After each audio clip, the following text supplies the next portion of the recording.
ಎಲ್ಲ ನಮ್ಮ ಮಾಜಿ ಮಿತ್ರರಿಗೂ ಹಾಗೂ ನಮ್ಮ ಮಾಜಿ ಅಧ್ಯಕ್ಷರುಗಳಾದ ಗೋವಿಂದನವರು, ನಮ್ಮ ಪದಾಧಿಕಾರಿಗಳಾದ ವೇಣು ಕುಮಾರಣ್ಣ, ಖಜಾನ್ಸಿ ಮಾದೇವಣ್ಣ, ನಮ್ಮ ವೈಸ್ ಪ್ರೆಸಿಡೆಂಟ್ ಶಿಲ್ಪಾಚನ ಸ್ವಾಗತ.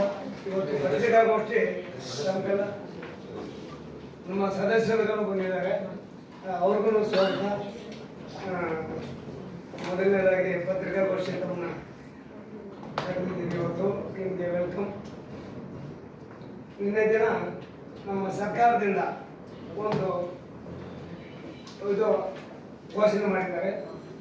ಅದು ಏಕರೂಪದಾಗ ಯಾವುದೇ ಥಿಯೇಟರ್ ಆಗ್ಬೋದು, ಯಾವುದೇ ಸಿನಿಮಾ ಆಗ್ಬೋದು, ಯಾವುದೇ ಲ್ಯಾಂಗ್ವೇಜ್ ಆಗ್ಬೋದು, ಎಲ್ಲ ಒಂದೇ ರೀತಿಯ ಧರೆ ಪ್ರಕಟಣೆ ಮಾಡಿದ್ದಾರೆ. ಇದಕ್ಕೆ ಎಲ್ಲ ಬೇರೆ ಸ್ಟೇಟ್ ಅವರು ಅಭಿನಂದನೆ ಸಲ್ಲಿಸ್ತಾ ಇದ್ದಾರೆ. ಮೊದಲನೇದಾಗಿ ನಮ್ಮ ಕೇಂದ್ರ ಸರ್ಕಾರಕ್ಕೆ ನಾವು ಸ್ವಾಗತ ಕೋರ್ತಾ ಇದ್ವಿ. ಅವ್ರು ಏನು ನಮಗೆ ಇವತ್ತಿನ ದಿನ ಇದು ಹೊರಡಿಸಿದಾರಲ್ಲ, ನೆಕ್ಸ್ಟ್ ಇದು ಆರ್ಡರ್ ಬರುತ್ತೆ, ಮುಂದಿನ 15 ದಿನದಲ್ಲಿ ಜಾರಿ ಆಗುತ್ತೆ. ಆದರೆ ಇವತ್ತು ಘೋಷಣೆ ಆಗಿದೆ. ಎಲ್ಲ ಡಿಪಾರ್ಟ್ಮೆಂಟ್ಗಳಿಂದ ಮುಂದೆ ಹೋಗಿ ಇನ್ನೊಂದು 15 ದಿನದಲ್ಲಿ ನಮಗೆ ಜಾರಿಗೊಳಿಸ್ತಾ ಇದ್ದಲ್ಲ. ಅನೇಕ ವರ್ಷಗಳಿಂದ ಇದು ಪೆಂಡಿಂಗಲ್ಲಿತ್ತು. 16ರಲ್ಲಿ ಹೊಡಿಸ್ಬಿಟ್ಟಿದ್ರು.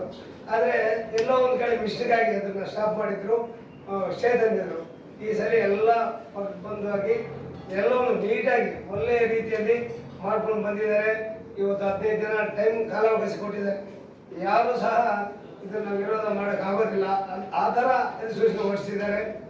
ಇನ್ನೊಂದು, ಇದು ಎಲ್ಲರಿಗಂತ ನಮ್ಮ ಇಂಡಸ್ಟ್ರಿಗಲ್ಲ, ಕರ್ನಾಟಕದ ಏನು ಜನತೆ ಇದ್ದಾರಲ್ಲ ಅವ್ರಿಗೆಲ್ಲರೂ ಏನು ಬಯಸ್ತಾ ಇದ್ರು. ನಾವೆಲ್ಲ ಸಿನಿಮಾ ನೋಡ್ಬೇಕಾದ್ರೆ ಬೇಕಾದಷ್ಟು ಖರ್ಚಾಗ್ತಾ ಇದೆ, ನಾವು ಯಾರು ನೋಡೋಕ್ಕಾಗ್ತಾ ಇಲ್ಲ, ತಿಂಗಳಲ್ಲಿ ಒಂದು ಸಿನಿಮಾ ನೋಡೋಕ್ಕೂ ಆಗ್ತಾ ಇಲ್ಲ ಅನ್ನೋ ರೀತಿ ಅವರು ವ್ಯಕ್ತಪಡಿಸ್ತಾ ಇದ್ರು. ಅದನ್ನು ಇವತ್ತು ಸಲೀಸಾಗಿ ನಮ್ಮ ಕೇಂದ್ರ ಸರ್ಕಾರ ಅನುವು ಮಾಡಿಕೊಡ್ತಾ ಇದೆ. ಅದಕ್ಕೆ ಎಲ್ಲರೂ ಶ್ಲಾಘನೀಯ ಹೇಳ್ತಾ ಇದ್ದಾರೆ. ನಮ್ಮ ಚಾಂಬರ್ ಎಲ್ಲ ಒಕ್ಕೂಟಗಳಾಗ್ಬೋದು, ಇನ್ನೊಂದು ಅಂಗಸಂಸ್ಥೆಗಳಾಗ್ಬೋದು, ಎಲ್ಲರೂ ನಮ್ಗೆ ಕೇಳ್ತಾ ಇದ್ರು, ಇದು ಯಾವಾಗ ಬರುತ್ತೆ ನೀವು ಸ್ವಲ್ಪ ಫಾಲೋ ಮಾಡಿ ಅಂತೇಳಿ ಕೇಳ್ತಾ ಇದ್ರು. ನಾವೆಲ್ಲರೂ ಸೇರಿಕೊಂಡು ಒಬ್ಬರ ಮೇಲೆ ಭಾರ ಹಾಕಿದ್ವಿ. ಎಲ್ಲರೂ ಕೇಳ್ತಾ ಇದ್ರು. ಆದರೆ ನಮ್ಮ ಗೋವಿಂದನ ಅಲ್ಲಿ ಗೌರ್ಮೆಂಟಲ್ಲಿ ಹತ್ತಿರದ ಇರೋದ್ರಿಂದ ಅವ್ರ ಕಡೆಗೆ ಈಗಾಗಾಯ್ತು ಅಂತ ಹೋಗಿ ಬರ್ತಾನೆ ಇದೆ. ಅಷ್ಟು ಕೊನೆಗೆ ಇಲ್ಲಿ ಒಳ್ಳೆಯ ಸುದ್ದಿ ಬಂದಿದೆ. ನಾವು ಮೊದಲನೇದಾಗಿ ಅವ್ರಿಗೆ ನಮ್ಮ ಏನು ಇಂಡಸ್ಟ್ರಿ ಬೇಡಿಕೆನ ಈಡೇರಿಸಿದಾರಲ್ಲ ಅವ್ರಿಗೆ ಧನ್ಯವಾದಗಳು ತಿಳಿಸ್ತೀವಿ. ಇಷ್ಟಲ್ಲೇ ಅವ್ರಿಗೆ ದೊಡ್ಡ ಅಭಿನಂದನಾ ಸಮಾರಂಭ ಮಾಡಬೇಕಂತ ಇದ್ವಿ. ಇನ್ನು ಮುಂದೆ ಏನೇನು ಆಯಿತು, ಹೇಗಾಯಿತು ಅನ್ನೋದನ್ನೆಲ್ಲ ನಮ್ಮ ಗೋವಿಂದನವರು ನಿಮಗೆ ವಿವರವಾಗಿ ತಿಳಿಸ್ತಾರೆ. ಬ್ರೇಕ್ಸ್ ಇದ್ರೆ ಅನುಕೂಲ ಆಗಿದೆ ಎಲ್ಲದಕ್ಕಂತ. ನಮ್ಮ ಕೆಲವ್ರಿಗೆ ಸ್ವಲ್ಪ ಏನೋ ಪ್ಯಾನ್ ಇಂಡಿಯಾ ಅಂತ ಮಾಡ್ತೀವಿ, ಆಮೇಲೆ ಮಲ್ಟಿಪ್ಲೆಕ್ಸ್ಗಳಲ್ಲಿ ನಾವು ಹೆಚ್ಚಿನ ಸೌಕರ್ಯ ಕೊಡ್ತಾ ಇದ್ವಿ. ನಮಗೆಲ್ಲ ಸಾಕಾಗಲ್ಲ ಅನ್ನೋದು ಇದೆ. ಆದರೆ ಅವ್ರಿಗೆ ಗೊತ್ತಾಗುತ್ತೆ ಏನು ಆಗಿದೆಯಲ್ಲ, ಇನ್ನೊಂದು 3-4 ತಿಂಗಳಲ್ಲಿ ಗೊತ್ತಾಗತ್ತೆ ಏನು ಹೆಚ್ಚಿನ ಸಂಖ್ಯೆ ಜನ ನೋಡ್ತಾರೆ. ಇವತ್ತಿನ ದಿನ ಏನೋ ಒಂದು ಥಿಯೇಟರ್ಗೆ ಎಲ್ಲರೂ ಬರೋಕ್ಕಾಗ್ತಾ ಇರಲಿಲ್ಲ, ಎಲ್ಲ ಪ್ರೇಕ್ಷಕರು ಬರೋಕ್ಕಾಗ್ತಾ ಇರಲಿಲ್ಲ. ಇವತ್ತು ಮುಂದಿನ ಏನು ಮುಂದೆ ನಡೀತಾ ಇತ್ತಲ್ಲ ಥಿಯೇಟರ್ಗಳಲ್ಲಿ ಸಾಲಿಗೆ ಜನ ನಿಂತ್ಕೊಳ್ತಾ ಇದ್ರು. ಅದು ಮುಂದೂ ಮರುಕಳಿಸ್ತದೆ ಅಂತೇಳಿ ನಾವು ಅಂದ್ಕೊಂಡಿದ್ವಿ. ಅದೇ ರೀತಿ ಹೆಚ್ಚಿನ ಜನಸಂಖ್ಯೆ ನೋಡ್ತಾರೆ. ಸ್ವಲ್ಪ ವೇರಿಯೇಷನ್ ಆಗ್ಬೋದು, ಮಲ್ಟಿಪ್ಲೆಕ್ಸ್ ಎಲ್ಲ ಆಗ್ಬೋದು, ನಮ್ಮ ಪ್ಯಾನ್ ಇಂಡಿಯಾ ಸಿನಿಮಾಗಳಂತ ಮಾಡ್ತಾ ಇದ್ದಾರಲ್ಲ ಅವರು ಗಮನಕ್ಕೂ ಬರುತ್ತೆ. ಸರಿ, ಇದು ಮಾಡಿರೋದು ಇವರು, ಇದು ಮುಂದಕ್ಕೆ ಅನುಕೂಲ ಆಗುತ್ತೆ ಅನ್ನೋದು ಎಲ್ಲರಿಗೂ ಗೊತ್ತಾಗುತ್ತೆ. ಈಗ ಸದ್ಯಕ್ಕೆ ಅವ್ರಿಗೆ ಏನೋ ಅವರು ಅನಿಸಿಕೆಗಳು ರಾಂಗ್ ಆಗ್ಬಿಟ್ಟು ನಾವು ಇಷ್ಟೆಲ್ಲ 1000 ಕೋಟಿ ಮಾಡ್ತಾ ಇದ್ವಿ, ನಮಗೆ ಎಲ್ಲಿ ಹೊಡೆತ ಬೀಳುತ್ತದೆ. ನಿಮ್ಗೆ ಎಲ್ಲ ಸ್ಟೇಟಲ್ಲಿ ಇದೆ. ನಮ್ದೇನು ಕರ್ನಾಟಕ ಹೊರತುಪಡಿಸಿ ಎಲ್ಲ ಸ್ಟೇಟಲ್ಲೂ ಕಡಿಮೆ ರೇಟ್ಗಳೇ ಇಷ್ಟೊಂದು. ಇವತ್ತಿನ ದಿನ ಆಂಧ್ರ ಆಗ್ಬೋದು, ತೆಲಂಗಾಣ ಆಗ್ಬೋದು, ಕೆಲವು ಅವರು ಏನು ಕರ್ನಾಟಕದವ್ರನ್ನ ಅಷ್ಟು ಹೋಗ್ಲಿದ್ದಾರೆ ರಾತ್ರಿ ನೋಡಿದೆ. ಕೆಲವು ಚಾನಲ್ಗಳಲ್ಲಿ ಅಷ್ಟು ಕಟ್ನಿಟ್ಟಾಗಿ ಅವ್ರು ಮಾಡ್ತಾರೆ, ಅನ್ಕೊಂಡಿದ್ದು ಸಾಧಿಸ್ತಾರೆ ಅನ್ನೋದನ್ನ ಅವರ ಚಾನಲ್ಗಳಲ್ಲಿ ನೋಡಿದ್ವಿ. ಇನ್ನು ಏನಾದ್ರು ಕ್ವಶನ್ಸ್ ಇದ್ರೆ ನಮ್ಮ ಗೋವಿಂದನ್ ಅವ್ರನ್ನ ಕೇಳಿ, ನಮ್ದೇನಾದ್ರು ಕೇಳೋದಾದ್ರೂ ಕೇಳು. ಮಾತಾಡಿ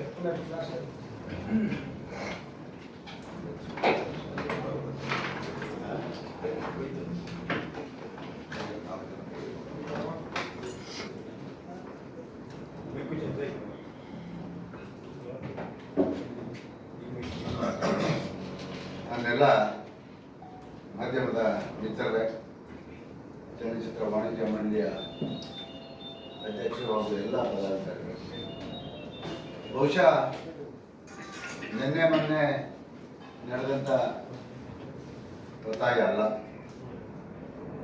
ಸುಮಾರು 2015ನೇ ಇಸ್ವಿಯಿಂದ ಈ ಒಂದು ಮಲ್ಟಿಪ್ಲೆಕ್ಸ್ನಲ್ಲಿ ಏಕ ರೂಪ ತೆರಿಗೆ ಟಿಕೆಟ್ ಥರ ನಿಗದಿ ಆಗಬೇಕು ಅಂತ ಹೇಳ್ಬಿಟ್ಟು 29/12/2015ರಿಂದ ಸರ್ಕಾರದ ಮೇಲೆ ಒತ್ತಡವನ್ನು ತರ್ತಾ ಇದೆ.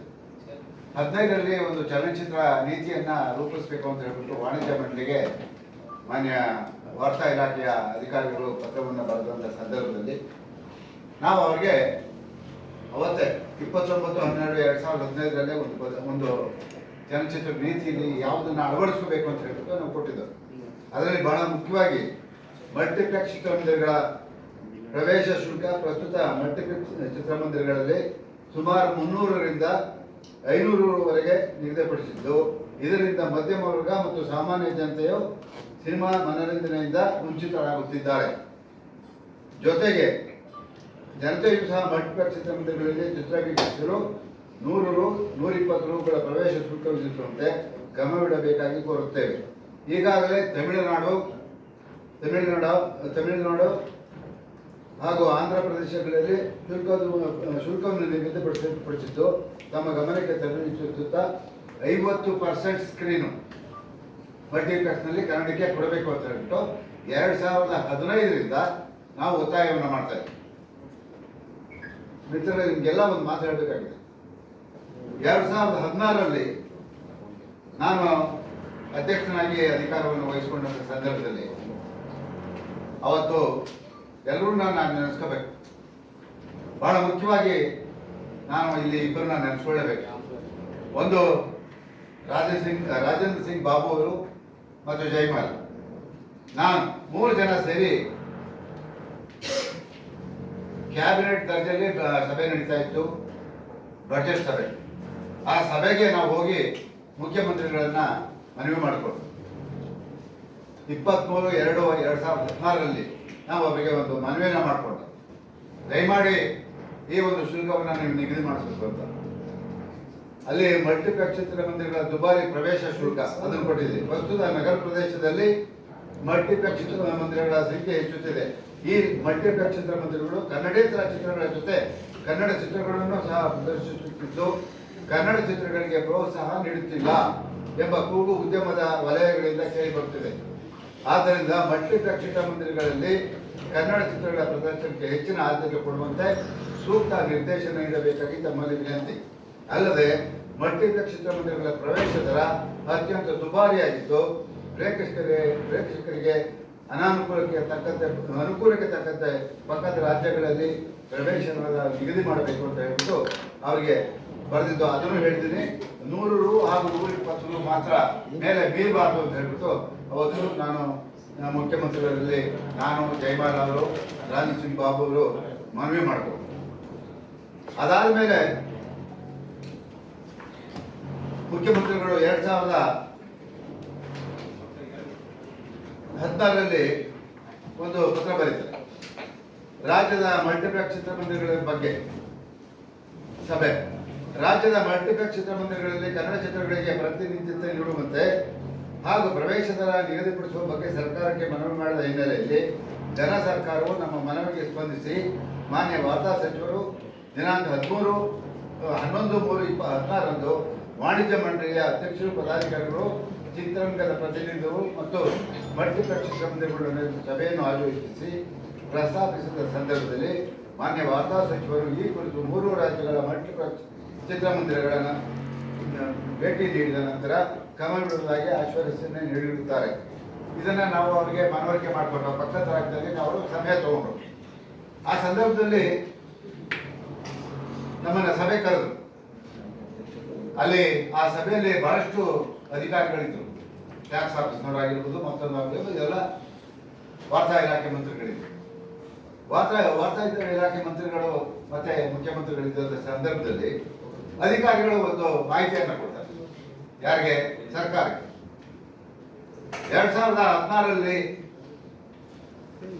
ನಮಗೆ ತೆರಿಗೆ ರೂಪದಲ್ಲಿ ಸುಮಾರು 96 ಕೋಟಿ ರೂಪಾಯಿ ತೆರಿಗೆ ಬಂದಿದೆ ಪರಭಾಷೆಯಿಂದ ಅಂತ ಹೇಳ್ತಾರೆ.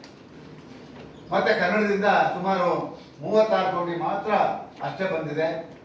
ಇದನ್ನ ತಮ್ಮ ಗಮನಕ್ಕೆ ತರ್ತಾ ಇದ್ವಿ. ನಾವು ಸರ್ಕಾರ ನಡೆಸಬೇಕಾದ್ರೆ ನಮಗೆ ಹಣ ಬೇಕಾಗುತ್ತೆ ಕಾರ್ಯಕ್ರಮಗಳಿಗೆ ಅಂತ ಹೇಳಿದಂಥ ಸಂದರ್ಭದಲ್ಲಿ ಇವತ್ತು ನಾನು ನೆನೆಸ್ಕೊಳ್ತೇನೆ. ಮಾನ್ಯ ಮುಖ್ಯಮಂತ್ರಿ ಇದೇ ಸಿದ್ದರಾಮಯ್ಯನವರು ಒಂದು ಮಾತು ಹೇಳಿದ್ರು, ನಾನು ಇಲ್ಲಿ ಮುಖ್ಯಮಂತ್ರಿಯಾಗಿ ಕೂತಿರುವುದು ಪರಭಾಷೆ ಚಿತ್ರಗಳ ರಕ್ಷಣೆ ಮಾಡೋದಕ್ಕಲ್ಲ, ನನ್ನ ಕನ್ನಡ ಚಿತ್ರರಂಗ ಬೆಳಿಬೇಕು, ಕನ್ನಡ ಚಿತ್ರರಂಗಕ್ಕೆ ಒಳ್ಳೇದಾಗಬೇಕು. ಅವರ 96 ಕೋಟಿಯಿಂದ ನಾನು ಸರ್ಕಾರ ನಡೆಸ್ತಾ ಇಲ್ಲ. ನನಗೆ ಬೇಕಾಗಿಲ್ಲ ಅದು 200 ರೂಪಾಯಿ ನೀವು ಮಾಡಿ, ನಾನು 150 ರೂಪಾಯಿ ಮೇಲೆ ಮಾಡಬೇಡಿ ಅಂತ ಮನವಿ ಮಾಡಿಕೊಂಡೆ. ಕೊನೆಗೆ ಅವ್ರು ನನ್ನ ಕರೆದು ಇಲ್ಲಿ ಒಂದು 50 ರೂಪಾಯಿ ಜಾಸ್ತಿ ಮಾಡೋಣ ಇನ್ನು ಅಂತ ಹೇಳಿದ್ರು. ಅದಕ್ಕೆ ನಾನು ಒಪ್ಕೊಂಡೆ, ಆಯ್ತು ಸರ್ ಮಾಡಿ. ಯಾಕಂದ್ರೆ ಮುಖ್ಯಮಂತ್ರಿಗಳು ಒಂದು ಮಾತು ಹೇಳಿದಾಗ ನಾವು ಅದನ್ನ ತಿರಸ್ಕಾರ ಮಾಡಬಾರ್ದು. ಅದಕ್ಕೆ ಒಪ್ಕೊಂಡ್ಮೇಲೆ 16/2/2017 ಆದೇಶ ಹೊರಡಿಸ್ತಾರೆ. 200 ರೂಪಾಯಿಗಳಿಗೆ ಮೀರಿ ಯಾವುದೇ ಒಂದು ಟಿಕೆಟ್ ದರ ಹೆಚ್ಚು ಆಗಬಾರ್ದು ಅಂತ ಹೇಳಿ ಅವರು ಹೊರಡ್ತಾರೆ. ಆ ಸಂದರ್ಭದಲ್ಲಿ ತರಾತುರಿಯಾಗಿ ಯಾವ ಇಲಾಖೆಯಿಂದ ಹೊರಡಿಸ್ಬೇಕಾಗಿತ್ತೋ ಆ ಇಲಾಖೆಯಿಂದ ಹೊರಡಿಸ್ತೀವಿ. ಅದು ಕಾನೂನು ಇಲಾಖೆಯಿಂದ ಹೋಗ್ಬೇಕಾಗಿತ್ತು. ಹೋಮ್ ಡಿಪಾರ್ಟ್ಮೆಂಟ್ ಇಂದ ಆ ಒಂದು ಆದೇಶವನ್ನು ಹೊರಡಿಸ್ಬೇಕಾಗಿತ್ತು. ಆದ್ರೆ ಕೈ ತಪ್ಪಿ ಅದು ವಾರ್ತಾ ಇಲಾಖೆಯಿಂದ ಆದೇಶವನ್ನು ಹೊರಡಿಸಿದ್ರು. ಆ ಸಂದರ್ಭದಲ್ಲಿ ಅವರು ಮಲ್ಟಿಪ್ಲೆಕ್ಸ್ ಚಿತ್ರಮಂದಿರ ಮಾಲೀಕರು ಮತ್ತು ಬಹಳಷ್ಟು ಜನ ಸೇರಿ ಕೋರ್ಟ್ ಹೋದ್ರು, ಸ್ಟೇ ತಗೊಂಡ್ರು. ಸ್ಟೇ ತಗೊಂಡ್ಮೇಲೆ ಅದು ಅಲ್ಲಿಗೆ ನಿಂತೋಯ್ತು. ಸರ್ಕಾರ ಇದಾಯಿತು. ಮತ್ತೆ ಅಧಿಕಾರಿಗಳು ನೀವು ಕೋರ್ಟ್ ಹೋದ್ಮೇಲೆ ಏನಾಗುತ್ತೆ ಅಂತ ಎಲ್ಲ ನಿಮ್ಗೆ ಗೊತ್ತಿರೋದು. ಹಾಗಾಗಿ ಅದು ಅರ್ಧಕ್ಕೆ ನಿಂತೋಯ್ತು. ಇಲ್ಲಿ ಒಂದು ಮಾತನ್ನ ನಾನು ನಿಮ್ಗೆ ಹೇಳಬೇಕು. ನಮಗೆ ಸಿಸಿಐ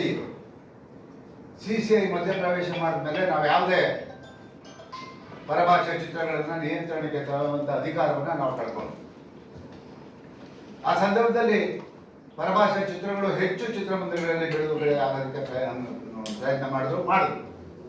ಇಲ್ಲಿ ಏನಾಗುತ್ತೆ, ಹೊರಗಡೆ ಪಿಕ್ಚರ್ನ ನಾವು ಮಲ್ಟಿಪ್ಲೆಕ್ಸ್ ಪ್ರಾರಂಭ ಆಗೋದಕ್ಕೆ ಮುಂಚೆ ಒಂದು 50 ತಕ್ಷಣ 1 ಕೋಟಿ ರೂಪಾಯಿ ತರ್ತಾ ಇದ್ವಿ. ಈ ಮಲ್ಟಿಪ್ಲೆಕ್ಸ್ ಆದ್ಮೇಲೆ ಇದ್ದಕ್ಕಿದ್ದಂಗೆ ನಿಮಗೆ ಆ ಚಿತ್ರಗಳ ಒಂದು ತರುವಂತ ಇದು ಜಾಸ್ತಿ ಆಯ್ತು. ಏನಂದ್ರೆ 3 ಕೋಟಿ 4 ಕೋಟಿ ಈ ತರ ಆಯ್ತು. ಅವರು 3 ಕೋಟಿ 4 ಕೋಟಿ ತಂದ ಮೇಲೆ ಅವ್ರು ಹೆಚ್ಚು ಇದರಲ್ಲಿ ಸ್ಕ್ರೀನ್ ಅಲ್ಲಿ ಪ್ರದರ್ಶನ ಮಾಡಲೇಬೇಕು. ಅವಾಗ ನಮ್ಮ ಕನ್ನಡಕ್ಕೆ ಸ್ಕ್ರೀನ್ ಸಿಗ್ತಾ ಇರಲಿಲ್ಲ. ಅದನ್ನು ಕೂಡ ಮುಖ್ಯಮಂತ್ರಿಯವರ ಗಮನ ತಂದು ಅದೆಲ್ಲವನ್ನ ಸರಿ ಮಾಡ್ಕೊಡ್ಬೇಕು ಅಂತ ಹೇಳ್ಬಿಟ್ಟು ನಾವು ಬಹಳ ಒತ್ತಾಯ ಮಾಡಿದಂತ ಸಂದರ್ಭದಲ್ಲಿ ಅದನ್ನು ಕೂಡ ಅವರು ಪರಿಗಣಿಸಿ ನಮಗೆ ಎಲ್ಲ ರೀತಿಯ ಸಹಕಾರವನ್ನು ಕೊಡಬೇಕು. ಈಗ ನಾವು 26/6/2018 ಕುಮಾರಸ್ವಾಮಿ ಅವರು ಮುಖ್ಯಮಂತ್ರಿ ಆಗಿದ್ದ ಅವರು ಕೂಡ ಆದೇಶ ಹೊರಡಿಸ್ತಾರೆ.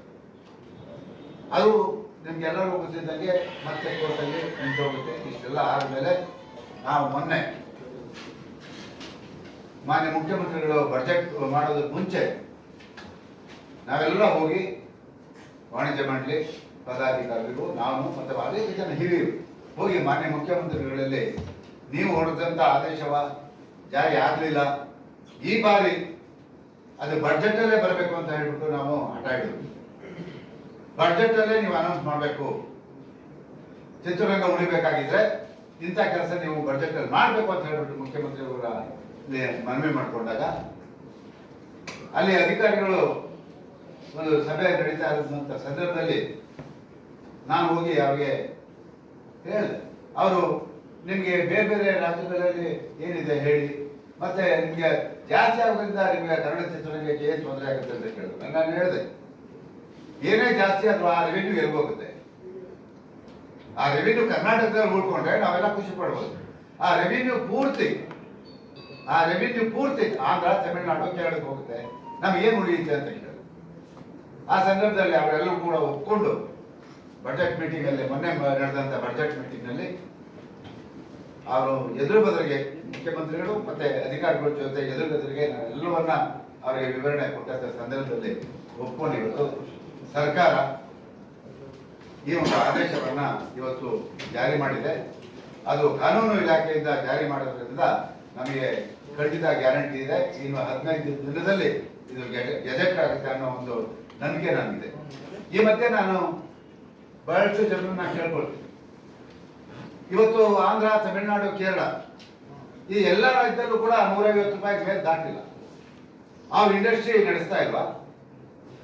ಕರ್ನಾಟಕದಲ್ಲಿ 500, 1000, 1,500 ಟಿಕೆಟ್ ಮಾಡಿ ನೀವು ಚಿತ್ರರಂಗ ಉಳಿಸ್ತಾ ಇಲ್ಲಿ.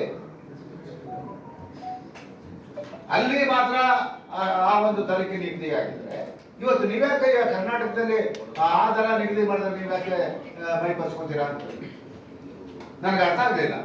ಯಾಕೆಂತ ಹೇಳಿದ್ರೆ ಒಂದು ಮಾತು ಹೇಳ್ತೀನಿ, ಅವ್ರಿಗೆ ಅರ್ಥ ಆಗಲ್ಲ. ಈ ರೇಟ್ ಆಫ್ ಅಡ್ಮಿಷನ್ ಕಮ್ಮಿ ಇದ್ರೆ ಒಂದಲ್ಲ ಚೆನ್ನಾಗಿರೋ ಪಿಕ್ಚರ್ನ 2 ಅಲ್ಲ 3 ಬಾರಿ ನೋಡ್ತಾರೆ, ಪ್ರೇಕ್ಷಕ ಬರ್ತಾರೆ, ಹೊರೆ ಆಗಲ್ಲ. ಅವ್ನು ಹೊರೆ ಆಗಲ್ಲ. ಗೋಲ್ಡ್ ಕ್ಲಾಸ್ ಟಿಕೆಟ್ ಭಾನುವಾರ ದಿವಸ ನೋಡಿದ್ರೆ 2,000, 2,500, 3,000 ತನಕ ಇರುತ್ತೆ, ಅದೆಲ್ಲರೂ ಗೊತ್ತಿದೆ. ಹಾಗಾಗಿ ಇವತ್ತು ಸರ್ಕಾರಕ್ಕೆ ನಾವು ಈ ಒತ್ತಡವನ್ನು ಅದ್ರ ಮೇಲೆ ಮಾಡಿದರೆ ನಾನು ಮಲ್ಟಿಪ್ಲೆಕ್ಸ್ ಚಿತ್ರಮಂದಿರದವರಲ್ಲೂ ನಾನು ಮನವಿ ಮಾಡ್ತೀನಿ. ಕರ್ನಾಟಕದಲ್ಲಿ ಇದ್ದೀರಾ, ನೀವು ಕರ್ನಾಟಕದಲ್ಲಿ ಸರ್ಕಾರ ಆದೇಶ ಮಾಡಿರೋದನ್ನ ನೀವು ಪಾಲನೆ ಮಾಡಬೇಕು ಅಂತ ನಿಮ್ಮನ್ನ ಇಡೀ ಚಿತ್ರರಂಗದ ಪರವಾಗಿ, ಕನ್ನಡ ಚಿತ್ರೋದ್ಯಮದ ಪರವಾಗಿ ನಾನು ಎಲ್ಲ ಮಲ್ಟಿಪ್ಲೆಕ್ಸ್ನ ಮಾಲೀಕರನ್ನ ನೀವು ಇದನ್ನ ಪರಿಪಾಲನೆ ಮಾಡಿ ಸರ್ಕಾರದ ಆಜ್ಞೆಗೆ ಯಾರೂ ಕೂಡ ಎಲ್ಲರೂ ಕೂಡ ತಲೆಬಾಗಬೇಕಾಗಿದೆ. ಹಾಗಾಗಿ ನೀವು ಯಾವುದೇ ಬೇರೆ ಬೇರೆ ಕಾರಣಗಳನ್ನ ಕೊಟ್ಟು ನೀವು ಹೇಳ್ತಾರೆ, ಬೇರೆ ಬೇರೆ ಕಾರಣ ನೀವು ಹೇಳ್ತೀರಿ, ನನಗೆ ಗೊತ್ತಿದೆ. ಆ ಕಾರಣಗಳನ್ನ ಕೊಡೋದು ಬಿಟ್ಟು ಚಿತ್ರರಂಗದ ಬೆಳವಣಿಗೆಗೆ, ಅದರಲ್ಲೂ ಕನ್ನಡ ಚಿತ್ರರಂಗದ ಬೆಳವಣಿಗೆಗೆ ನೀವು ಮುಂದೆ ಬರಬೇಕು ಅಂತ ಹೇಳ್ಬಿಟ್ಟು ಮಲ್ಟಿಪ್ಲೆಕ್ಸ್ನವರಲ್ಲಿ ಮನವಿ ಮಾಡ್ಕೊಡ್ತೀನಿ. ಹಾಗೂ ಸಾರ್ವಜನಿಕರಲ್ಲಿ, ಯಾಕೆ ಅಂತ ಹೇಳಿದ್ರೆ ನಾವೆಲ್ಲ ಒಂದ್ ಕಡೆ ಒಂದು ಬಸ್ ದರ ಜಾಸ್ತಿ ಆದ್ರೆ, ಮೊನ್ನೆ ಒಂದು 6 ರೂಪಾಯಿ ಬಡ ಒಬ್ಬ ಆಟೋ ಡ್ರೈವರ್ಗೆ ಇವತ್ತು ಏನು ನಿಗದಿ ಮಾಡಿದ್ರೆ 30 ರೂಪಾಯಿ, ಅದನ್ನ 36 ರೂಪಾಯಿ ಮಾಡಿದ ತಕ್ಷಣ ಓಹೋ ಅಂತೀರ. ಬರೀ 6 ರೂಪಾಯಿ ಜಾಸ್ತಿ ಮಾಡಿದ್ದಕ್ಕೆ ಒಂದು ಹೋಟ್ಲಲ್ಲಿ ಒಂದು ಕಾಫಿ ರೇಟ್ ಒಂದು 10 ರೂಪಾಯಿ ಜಾಸ್ತಿ ಮಾಡಿದ್ರೆ ಅದಕ್ಕೆ ಇದು ಮಾಡ್ತಾರೆ. ಬಸ್ ಟಿಕೆಟ್ ದರ ಒಂದು 5 ರೂಪಾಯಿ ಜಾಸ್ತಿ ಮಾಡಿದ್ರೆ ಅದಕ್ಕೆಲ್ಲ ನೀವು ಸ್ಪಂದಿಸ್ತೀರ. ಆದ್ರೆ ಇವತ್ತು ಇಂಥ ಒಂದು ದೊಡ್ಡ ದರೋಡೆ ನಡೀತಾ ಇದೆ, ಇದು ಹಗಲು ದರೋಡೆ. ಅದಕ್ಕೆ ನೀವು ಸ್ಪಂದಿಸಬೇಕಾಗಿದೆ. ಸಾರ್ವಜನಿಕರಲ್ಲಿ ನಾನು ಅತ್ಯಂತ ಕಳಕಳಿಯಿಂದ ಮನವಿ ಮಾಡ್ಕೊಳ್ತೀನಿ, ಈ ಸರ್ಕಾರಿ ಆದೇಶವನ್ನು ಪಾಲನೆ ಮಾಡೋದಕ್ಕೆ ನಿಮ್ಮ ಪಾತ್ರ ಬಹಳ ಮುಖ್ಯವಾಗಿದೆ, ಬಹಳ ಮುಖ್ಯವಾಗಿದೆ. ಯಾಕಂತ ಹೇಳಿದ್ರೆ ಇವತ್ತು ಪ್ರೇಕ್ಷಕರ ಎದ್ದು ನಿಂತರೆ ಯಾರು ಏನು ಮಾಡೋಕ್ಕಾಗಲ್ಲ. ದಯಮಾಡಿ ಆ ಪ್ರೇಕ್ಷಕರಲ್ಲಿ ನಾನು ಮನವಿ ಮಾಡ್ಕೊಳ್ತೀನಿ, ಎಲ್ಲಿ ದುಬಾರಿ ಇರುತ್ತೋ ಅದನ್ನ ನೀವೆಲ್ಲರೂ ಖಂಡಿಸ್ಬೇಕು. ಬೇರೆ ಬೇರೆ ರಾಜ್ಯದಲ್ಲಿ ನಾವೇನು ಬೇರೆ ಹೇಳ್ತಾ ಇಲ್ಲ, ನಾವು ಯಾವುದೇ ಚಿತ್ರನ ಬಿಡುಗಡೆ ಮಾಡಬೇಡಿ ಅಂತ ನಾವು ಹೇಳ್ತಾ ಇಲ್ಲ, ಎಲ್ಲರೂ ಮಾಡಿ. ಆದ್ರೆ ನಿಮ್ಮ ರಾಜ್ಯದಲ್ಲಿ ಎಷ್ಟು ಮಲ್ಟಿಪ್ಲೆಕ್ಸ್ನಲ್ಲಿ ಇದೆಯೋ ಆ ರೇಟ್ ಆಫ್ ಅಡ್ಮಿಷನ್ ಇಲ್ಲಿಟ್ಟು ನಿಮ್ಗೆ ತೊಂದರೆ, ಅಲ್ಲಿ ಮಾತ್ರ ನೀವು ಪಾಲನೆ ಮಾಡ್ತೀರಾ. ಕರ್ನಾಟಕದಲ್ಲಿ ಯಾಕೆ ಪಾಲನೆ ಮಾಡಲ್ಲ? ಇವತ್ತು ನನ್ನ ಕನ್ನಡ ಚಿತ್ರ ತಮಿಳುನಾಡು, ಆಂಧ್ರ, ಕೇರಳದಲ್ಲಿ ಎಲ್ಲರೂ ಪ್ರದರ್ಶನ ಆಗುತ್ತಾ? ಯಾವುದೋ ಒಂದು ಪ್ಯಾನ್ ಇಂಡಿಯಾ ಅನ್ನೋ ಅನ್ಸ್ಕೊಳ್ಳೋ ಒಂದು ಪಿಕ್ಚರ್ ಆಗುತ್ತೆ, ಅದು ವರ್ಷದಲ್ಲಿ 2 1 ಅದಕ್ಕೆ ಮೀರಕ್ಕಾಗಲ್ಲ. ಇವತ್ತು 2 1 ಪಿಕ್ಚರ್ ಪ್ಯಾನ್ ಇಂಡಿಯಾದಲ್ಲಿ ರಿಲೀಸ್ ಆಗುತ್ತೆ. ಇವತ್ತು ನೀವು ಬರೋ ಪಿಕ್ಚರ್ ಎಲ್ಲ ನಮ್ಮ ಮೇಲೆ ಈ ರೀತಿ ಹೊರೆ ಆದ್ರೆ ನಾವೇನ್ ಮಾಡಬೇಕು? ಇವತ್ತು ಯಾವ CCIಯು ಮತ್ತೆ ಪ್ರವೇಶ ಮಾಡೋಕ್ಕಾಗಲ್ಲ. ಯಾಕೆಂತ ಹೇಳಿದ್ರೆ ನಾವು ಹೇಳ್ಬೋದು ಅವ್ರಿಗೆ, ನೋಡಿ ತಮಿಳುನಾಡಲ್ಲಿ ಇಷ್ಟಿದೆ, ಕರ್ನಾಟಕದಲ್ಲಿ ಇಷ್ಟು ಮಾಡಿ, ಸದಾ ಅವರು ಒಪ್ಕೊಳ್ತಾರೆ. ಅದರಿಂದ ದಯಮಾಡಿ ನಾನು ಎಲ್ಲ ಚಿತ್ರಮಂದಿರದ ಮಾಲೀಕರನ್ನ ಮತ್ತೆ ಮಲ್ಟಿಪ್ಲೆಕ್ಸ್ ಮಾಲೀಕರನ್ನ ನಾನು ಕೇಳ್ಕೊಳ್ತೀನಿ, ದಯಮಾಡಿ ಈ ಒಂದು ಆದೇಶವನ್ನ ನೀವೆಲ್ಲ ಪರಿಪಾಲನೆ ಮಾಡಬೇಕು ಅಂತ ಹೇಳಿ ನಾನು ಅತ್ಯಂತ ಕಳಕಳಿಯಿಂದ ನಾನು ಮನವಿ ಮಾಡ್ಕೊಳ್ತೀನಿ. ಇಷ್ಟೆಲ್ಲ ಯಾಕೆ ನಾವು ಮಾಡ್ತಾ ಇದೀವಿ ಅಂತ ಹೇಳಿದ್ರೆ, ನನ್ನ ಚಿತ್ರ ಬೇರೆ ಎಲ್ಲೂ ಕೊಡಲ್ಲ, ಕರ್ನಾಟಕದಲ್ಲಿ ಮಾತ್ರ ನಮಗೆ ಅಂಗೈಯಾಗ ಕರ್ನಾಟಕದಲ್ಲಿ ನಾವು ಜೀವನ ಮಾಡ್ತಾ ಇದ್ದೀವಿ. ಇದನ್ನ ಬೇರೆಯವರೆಲ್ಲರೂ ಅರ್ಥ ಮಾಡ್ಕೊಳ್ಳಿ. ನಮ್ಮ ಹಂಚಿಕೆದಾರರಾಗಿರ್ಬೋದು, ಪ್ರದರ್ಶಕರಾಗಿರ್ಬೋದು, ಎಲ್ಲರಲ್ಲೂ ನಾನು ಅತ್ಯಂತ ಕಳಕಳಿಯಿಂದ ಇವತ್ತು ನಿಮಗೆ ಒಂದು ಉದಾಹರಣೆ ಕೊಡ್ತೀನಿ, ಅದನ್ನ ಹೇಳಬೇಕು. ಇವತ್ತು 9 ಕೋಟಿ ಕೊಟ್ಟು ರಜನಿಕಾಂತ್ 22 ಕೋಟಿ ರಜನಿಕಾಂತ್ ಮುಂದೆ ಬರುವಂತ ಚಿತ್ರ. ಅದರಲ್ಲಿ 2 ಕಂಡೀಷನ್ ಇದೆ. ಏಕರೂಪ ದರ ಜಾರಿಗೆ ಬಂದ್ರೆ ಕರ್ನಾಟಕದಲ್ಲಿ ಈ ರೇಟ್, ಅದು ಬರಲಿಲ್ವಾ ಈ ರೇಟು ಅಂದ್ರೆ ಹೆಚ್ಚು ಕಮ್ಮಿ 50% ಜಾಸ್ತಿ ಕಮ್ಮಿ ಆಗುತ್ತೆ, ಬರೋರು ಕಮ್ಮಿ ಆಗುತ್ತೆ. ಇದನ್ನ ಎಲ್ಲರೂ ಅರ್ಥ ಮಾಡ್ಕೊಳ್ಳಿ.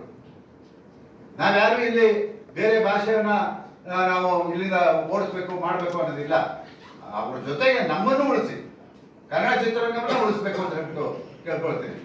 ಹಾಗಾಗಿ ದಯಮಾಡಿ ಎಲ್ಲರಲ್ಲೂ ನಾನು ಮನವಿ ಮಾಡ್ಕೊಳ್ತೀನಿ, ಸರ್ಕಾರದ ಪಾಲನೆಯನ್ನ ನೀವೆಲ್ಲರೂ ಪಾಲಿಸಿ.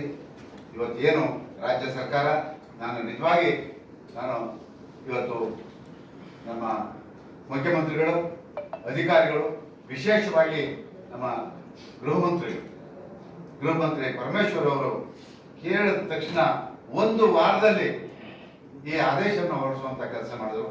ಮುಖ್ಯಮಂತ್ರಿಗಳ ಮೇಲೆ ನಾವು ಒತ್ತಡವನ್ನು ತಂದಂತ ಸಂದರ್ಭದಲ್ಲಿ ಮುಖ್ಯಮಂತ್ರಿಗಳ ಪತ್ರದ ಮೇಲೆ ಬರೆದು ಕೂಡಲೇ ಜಾರಿ ಮಾಡಿ ಅಂತ ಹೇಳಿ ಅದನ್ನ ತಗೊಂಡು ನಮ್ಮ ಗೃಹ ಮಂತ್ರಿ ಹೋಗಿ ಅವರು ಎಲ್ಲ ರೀತಿಯಲ್ಲೂ ಸ್ಪಂದಿಸಿದ್ರು. ನಿಜವಾಗಿ ಅವರಿಗೆ ವಿಶೇಷವಾಗಿ ಚಿತ್ರರಂಗದ ಬಗ್ಗೆ ಈ ಇಬ್ಬರು ಮಹನೀಯರಿಗೆ ನಾವೆಲ್ಲ ಕೃತಜ್ಞತೆಯನ್ನ ಸಲ್ಲಿಸಬೇಕಾಗುತ್ತೆ.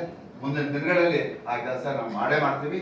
ದಯಮಾಡಿ ಇವತ್ತು ಎಲ್ಲರಲ್ಲೂ ನಾನು ಮನವಿ ಮಾಡ್ಕೊಳ್ತೀನಿ, ಕನ್ನಡ ಚಿತ್ರರಂಗವನ್ನ ಉಳಿಸುವಂಥದ್ದು ಇವತ್ತು ಮಲ್ಟಿಪ್ಲೆಕ್ಸ್ನವರ ಕೈಯಲ್ಲಿದೆ. ನಾವು ಬಹಳ ನಿಮ್ಮನ್ನ ಅತ್ಯಂತ ಕಳಕಳಿಯಿಂದ ನಾವು ಮನವಿ ಮಾಡ್ತಾ ಇದ್ದೀವಿ. ಈ ಮನವಿ ಸ್ಪಂದಿಸಬೇಕು. ಸ್ಪಂದಿಸಲಿಲ್ಲ ಅಂತ ಹೇಳಿದ್ರೆ ನೀವು ಬೇರೆ ಬೇರೆ ರೀತಿ ಏನೋ ಕಾರಣಗಳನ್ನು ಕೊಟ್ಟರೆ ಆ ಕಾರಣ ಕೇಳೋದಕ್ಕೆ ನಾವು ತಯಾರಿಲ್ಲ, ಸರ್ಕಾರವನ್ನು ತಯಾರಿಲ್ಲ. ಹಾಗಾಗಿ ನೀವು ಪ್ರೀತಿಯಿಂದ ವಿಶ್ವಾಸದಿಂದ ಹೋಗುವಂಥ ಕೆಲಸವನ್ನ ಮಾಡಬೇಕಾಗಿದೆ. ಅದನ್ನ ಮಾಡೋಣ ಅಂತಕ್ಕಂಥ ಎಲ್ಲರಲ್ಲೂ ನಾನು ಮನವಿ ಮಾಡಿಕೊಂಡು ಇವತ್ತಿನ ಪತ್ರಿಕಾಗೋಷ್ಠಿ ಸುಮಾರು 2013ರಿಂದ ಇವತ್ತು 2025ರಿಂದ ಇವತ್ತು 10 ವರ್ಷ ಶ್ರಮ ಪಟ್ಟಿದ್ದೀವಿ. ಈ ಒಂದು ಆದೇಶವನ್ನು ಜಾರಿ ಮಾಡೋದಕ್ಕೆ 10 ವರ್ಷದಿಂದ ನಿರಂತರವಾಗಿ ಪ್ರಯತ್ನವನ್ನ ಮಾಡ್ತಾ ಇದ್ದೀವಿ. ಹಾಗಾಗಿ ಇವತ್ತು ನಮಗೆ ಸರ್ಕಾರ ಒಳ್ಳೆಯ ಒಂದು ಆದೇಶವನ್ನು ಹೊರಡಿಸಿ ಕನ್ನಡ ಚಿತ್ರರಂಗ ಉಳಿಯೋದಕ್ಕೆ ಪ್ರಯತ್ನ ಮಾಡಿದ್ದಾರೆ. ಯಾಕೆ ಈ ಮಾತನ್ನ ಹೇಳ್ತಾ ಇದ್ದೀನಿ ಅಂತ ಹೇಳಿದ್ರೆ, ನನಗೆ ಪೂರ್ಣ ತೆರಿಗೆಯನ್ನ ಮಾಡಿಕೊಟ್ಟಿದ್ದು ಮಾನ್ಯ ಮುಖ್ಯಮಂತ್ರಿ ಸಿದ್ದರಾಮಯ್ಯ. ಪೂರ್ಣ ತೆರಿಗೆ ಕನ್ನಡ ಚಿತ್ರಕ್ಕೆ ತೆರಿಗೆ ಮನ್ನಾ ಮಾಡಿದ್ದು ರಾಜ್ಯ ಸರ್ಕಾರ, ಅದರಲ್ಲೂ ವಿಶೇಷವಾಗಿ ನಮ್ಮ ಸಿದ್ದರಾಮಯ್ಯ. ನಾವು ಎಲ್ಲ ರೀತಿಯಲ್ಲೂ ಕೂಡ ಕನ್ನಡ ಚಿತ್ರರಂಗಕ್ಕೆ ಆಸರೆಯಾಗಿ ನಿಂತಿರೋದು ಮಾನ್ಯ ಮುಖ್ಯಮಂತ್ರಿಗಳು. ಹಾಗಾಗಿ ಅವರು ಎಲ್ಲ ರೀತಿಯ ಒಂದು ಕೊಡುಗೆಯನ್ನ ಕನ್ನಡ ಚಿತ್ರರಂಗಕ್ಕೆ ಕೊಟ್ಟಿದ್ದಾರೆ. ನಾವೆಲ್ಲರೂ ಕೂಡ ಅದಕ್ಕೆ ಸರಿಯಾಗಿ ನಿಮಗೆ ನಾವು ಹೊಂದಿಸ್ತೀವಿ. ಮತ್ತೆ ನೀವು ಇರೋವರೆಗೂ ಕೂಡ ಕನ್ನಡ ಚಿತ್ರರಂಗವನ್ನ ಕೈ ಹಿಡಿಬೇಕು ಅಂತ ಹೇಳೋದು ಅವರಲ್ಲಿ ಮನವಿ ಮಾಡಿಕೊಂಡು, ಬೇರೆ ಏನಾದರೂ ನೀವೇನಾದರೂ ಅದಕ್ಕೆ ಇಲ್ಲಿಗೆ ನಾನು ಆಗ ಹೇಳಿದೆ, ಇದಕ್ಕೆ ಸಂಬಂಧಪಟ್ಟಂತ ಎಲ್ಲರಿಗೂ ಅವ್ರ ಹೆಸರು ಇವ್ರ ಹೆಸರು ಯಾರು ಹೇಳಲ್ಲ, ಇಡೀ ಚಿತ್ರರಂಗದ ಸಮಸ್ತ ಚಿತ್ರರಂಗಕ್ಕೆ ನಾನು ಅಭಿನಂದನೆಯನ್ನು ಸಲ್ಲಿಸ್ತೀನಿ ನಮ್ಮ ಜೊತೆ ಇದ್ದಿದ್ದಕ್ಕೆ. ಹಾಗಾಗಿ ಇವಾಗ ವಾಣಿಜ್ಯ ಮಂಡಳಿ ಇವತ್ತು ಒಂದು ಒಳ್ಳೆ ಕೆಲಸವನ್ನ ಮಾಡಿದೆ. ನಮ್ಮ ನರಸಿಂಹರವರ ಅಧ್ಯಕ್ಷತೆಯಲ್ಲಿ ಈ ಒಂದು ಏಕರೂಪ ಇದು ಟಿಕೆಟ್ ಜಾರಿಯಾಗಿದೆ. ಆ ಎಲ್ಲ ಪದಾಧಿಕಾರಿಗಳಿಗೆ ಹಾಗೂ ಚಿತ್ರರಂಗದ ಎಲ್ಲ ಗಣ್ಯರಿಗೆ ಇವತ್ತು ವಿಶೇಷವಾಗಿ ಮಾಜಿ ಅಧ್ಯಕ್ಷರುಗಳು ಆಗಾಗ ಬಂದು ಸಲಹೆಯನ್ನು ಕೊಟ್ಟು ನಮ್ಮ ಜೊತೆ ಇದ್ದಾರೆ. ಮತ್ತೆ ನಾನು ಆಗಲೇ ಹೇಳಿದೆ, ರಾಜೇಂದ್ರ ಸಿಂಗ್ ಬಾಬು, ಜಯಮಾಲ್ ಅವರು ಇದಕ್ಕೆ ಸತತವಾಗಿ ಪ್ರಯತ್ನ ಪಟ್ಟಿದ್ದಾರೆ. ಅದರ ಜೊತೆಗೆ ನಾನು ಇರ್ಬೋದು, ಅದು ಬೇರೆ ವಿಷಯ. ಆದರೆ ಅವರೆಲ್ಲರ ಪ್ರಯತ್ನದಿಂದ ಇವತ್ತು ಈ ಒಂದು ನಮಗೆ ಸರ್ಕಾರ ಅನುಕೂಲ ಮಾಡಿಕೊಟ್ಟಿದ್ದಾರೆ. ವಿಶೇಷವಾಗಿ ಎಲ್ಲರಿಗೂ ಕೂಡ ಅಭಿನಂದನೆಗಳನ್ನ ಮತ್ತೆ ಕೃತಜ್ಞತೆಗಳನ್ನು ಸಲ್ಲಿಸ್ತಾ ನಾನು ಮಾತು ಮುಗಿಸ್ತೀನಿ. ಬೇರೆ ಏನಾದರೂ ನಾವು ಕೇಳ್ಬೋದು. ಎಲ್ಲರೂ ಆಕ್ಷೇಪ ವ್ಯಕ್ತಪಡಿಸಬಹುದು ಇನ್ನು 15 ದಿನಗಳೊಳಗೆ. ನಿಮಗೆ ಮಲ್ಟಿಪ್ಲೆಕ್ಸ್ಗಳು ಏನಾದ್ರು ನಿಮ್ಗೆ ಕಾಂಟ್ಯಾಕ್ಟ್ ಮಾಡೋದಕ್ಕೆ ಸಂಪರ್ಕ ಮಾಡಿದಾರಾ? ಅದರ್ವೈಸ್ ಅವ್ರ ಅನಿಸಿಕೆ ಏನಿದೆ ಸದ್ಯಕ್ಕೆ? ಅವರು ಎಲ್ಲ ಒಪ್ಕೊಂಡಿದ್ದಾರೆ ಇದಕ್ಕೆ ಹೇಗೆ ಅಂತ? ಇಲ್ಲ,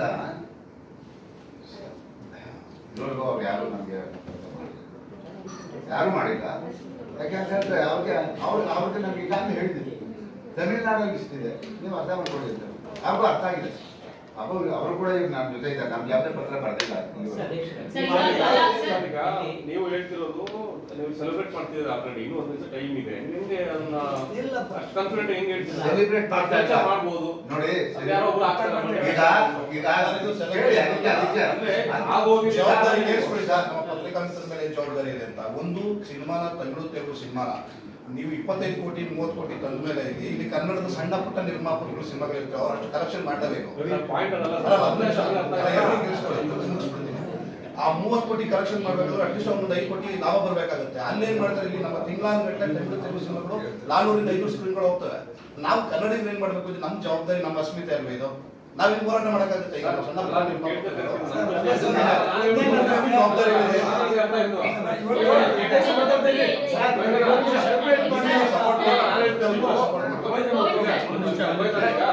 ನೀವು ಎಲ್ಲ 15 ಹೋರಾಟ ಮಾಡ್ಕೊಂಡು ಬಂದ್ರೆ ಅದು ಪ್ರತಿಫಲ ಇವಾಗ ಸಿಕ್ಕಿದೆ ಅಂತ ಹೇಳಿ ಹೇಳ್ತಿರೋದಲ್ವಾ, ನೀವು ಖುಷಿ ಪಡ್ತಿದ್ದೀರಾ? ಆಗಿದೆ. ಈಗ ಹೋಗಿ ಮಲ್ಟಿಪ್ಲೆಕ್ಸ್ ಆಗಬಹುದು, ನೀವು ಪ್ರೆಸ್ ಮೀಟ್ ಮಾಡೋಕ್ಕಿಂತ ಮುಂಚೆ ಮಲ್ಟಿಪ್ಲೆಕ್ಸ್ ಮೀಟ್ ಮಾಡಿ ಈ ತರ ಆಗಿದೆ, ಫೈನಲ್ ಮಾಡಿದೆ, ನೀವು ಯಾರು ಕ್ಯಾಲ್ಕುಲೇಷನ್ ಮಾಡಬಾರ್ದು ಅಂತ ಏನೋ ಮಾತಾಡಿದ್ರ? ಅದಾದ್ಮೇಲೆ ಇದು ಖುಷಿ ಆಯ್ತು ಮಾಡೋದಕ್ಕೆ ನೀವೇನು ಈಗ ಒಂದು ಸರ್ಕಾರಕ್ಕೆ ಸಲ್ಲಿಸಬೇಕು. ಜೊತೆಗೆ ನಾನು ಕೇಳ್ಕೊಂಡೆ ಮಲ್ಟಿಪ್ಲೆಕ್ಸ್ ನಮ್ಮ ಜೊತೆ ಸಹಕಾರ ಕೊಡಿ ಅಂತ ಹೇಳ್ಬಿಟ್ಟು ಅವ್ರಿಗೆ ಹೇಳೋದಕ್ಕೆ ಕರೆದಿರೋದು. ನೀವು ಬೇರೆ ಬೇರೆ ಯಾವುದೇ ಕಾರಣಗಳನ್ನ ಕೊಡಬೇಡಿ, ನೀವು ಬೇರೆ ಬೇರೆ ರಾಜ್ಯದಲ್ಲಿ ಏನಿದೆ ಅದನ್ನು ನೋಡ್ಕೊಳ್ಳಿ, ದಯಮಾಡಿ ಕನ್ನಡ ಚಿತ್ರರಂಗಕ್ಕೆ ನೀವು ಬೆಂಬಲವಾಗಿ ನಿಂತ್ಕೊಳ್ಳಿ ಅಂತ ಹೇಳ್ಬಿಟ್ಟೆ ನಾನು ಜೊತೆ ಬರ್ತಿದ್ದೆ. ಇದೇ ನಾವು ಅವ್ರನ್ನ ಕೇಳ್ಕೊಂಡೆ ಈ ಪುಸ್ತಕ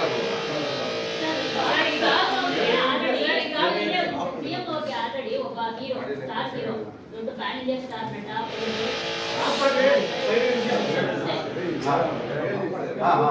ಒಂದು ದೊಡ್ಡ ಸಂಸ್ಥೆ ಹೋಗಿ ಅವ್ರನ್ನ ಸಂಪರ್ಕ ಮಾಡಿದರೆ ಬೇಡ, ಏಕರೂಪದ ನಿರ್ಧಾರ ಬೇಡ ಅಂತ ಹೇಳಿದ್ದಾರೆ ಅಂತ ಸುದ್ದಿ ಇದೆ.